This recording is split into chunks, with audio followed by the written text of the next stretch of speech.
মানুষ, তোমরা মানুষের উপরে ধারণা করা থেকে বেঁচে থাকো। নিশ্চয় কিছু ধারণায় পাপ হয়, ধারণা করবেন না। ও মনে হয় এটা বলেছে, ও এটা মনে হয় করেছে, ধারণা করবেন না।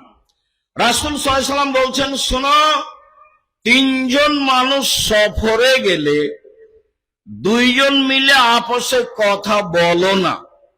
কথা বললে তিনজন মিলেই বলিও। কেন? দুইজন মিলে কথা বললে তৃতীয় জন ভাববে আমার বিষয়ে মনে হয় বলছে, তখন একটু কান লাগিয়ে শোনার চেষ্টা করবে, ও বিপাকে পড়ে যাবে। কাজেই সফরে তিনজন মিলেই কথা বলিও, দুইজন মিলে কোনো কথা আপসে বলিও না, ধারণা খারাপ হবে।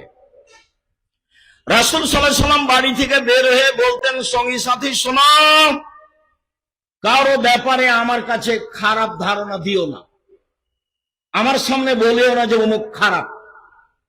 তোমার বলাতে তখন আমার ধারণাটা তার উপরে খারাপ হয়ে যাবে।